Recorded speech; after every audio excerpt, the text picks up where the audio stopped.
চলতি বছরের মাধ্যমিক ও সমমানের পরীক্ষার ফলাফল প্রকাশিত হয়েছে। তবে এবার চোখে পড়েছে উদ্বেগজনক চিত্র।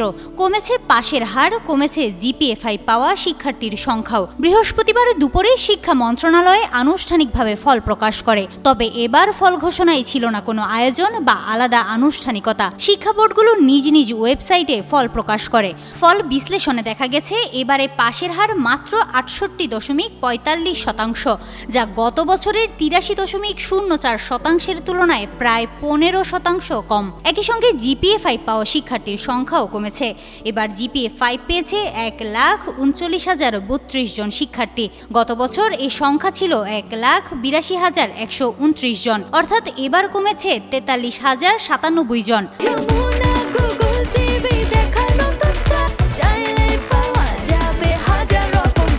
পরীক্ষার্থীদের মধ্যে ছাত্র ছিলেন 9,51,697 জন এবং ছাত্রী 9,52,389 জন। এদের মধ্যে 6,26,981 জন ছাত্র এবং 6,76,445 জন ছাত্রী উত্তীর্ণ হয়েছে। ফলাফলের এমন ধস শিক্ষার্থী ও অভিভাবকদের মধ্যে হতাশা ছড়ালেও শিক্ষা সংশ্লিষ্টরা বলছেন, মানোন্নয়নের জন্য ফলের বাস্তব চিত্র জানা প্রয়োজন।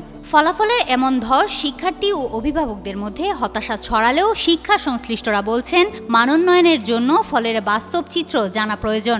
এবার হয়তো তাই সামনে এসেছে।